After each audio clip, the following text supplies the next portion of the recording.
Noli Me Tangere, Kabanata 16. Si Sisa. Ang kadiliman ay nakalatag na sa buong Santinakpan. Mahimbing na natutulog ang mga taga-San Diego pagkatapos na makapag-ukol ng dalangin sa kanilang mga yumaong mga kamag-anak. Pero si Sisa ay gising. Siya ay nakatira sa isang maliit na dampa na sa labas ng bayan. May isang oras din bago makarating sa kanyang tirahan mula sa kabayanan. Kapuspalad si Sisa sapagkat nakapag-asawa siya ng lalaking iresponsable, walang pakialam sa buhay, sugarol at palaboy sa lansangan. Hindi niya asikaso ang mga anak.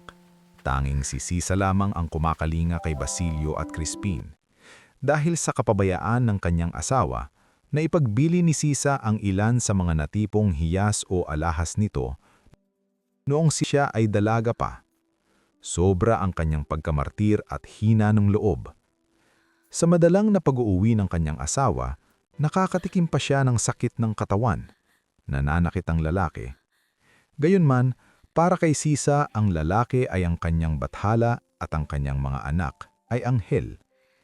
Nang gabing iyon, abala siya sa pagdating ni Basilio at Crispin. Mayroong tuyong tawilis at namitas ng kamatis sa kanilang bakuran na siyang ihahain niya kay Crispin. Tapang baboy damo at isang hita ng patong bundok o dumara na hiningi niya kay Piloso Potasio ang inihain niya kay Basilio.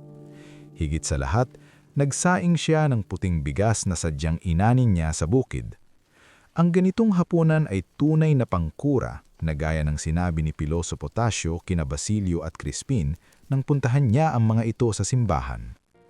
Sa kasamaang palad, hindi natikman ng magkapatid ang inihanda ng ina sapagkat dumating ang kanilang ama.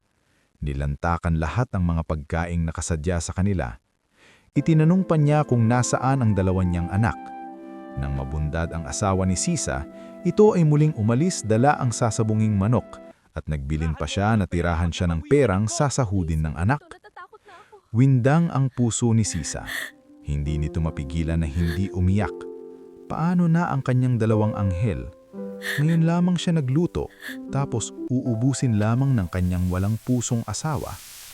Luhaang nagsaing siyang muli at inihaw ang nalalabing daing na tuyo, sapagkat naalala niyang darating na gutom ang kanyang mga anak. Hindi na siya napakali sa paghihintay. Upang maaliw sa sarili, di lang isang beses siya umawit ng mahina. Saglit niya tinigil niya ang pag-aawit ng kundiman at kinukulan niya ng tingin ang kadilimang bumabalot sa kapaligiran.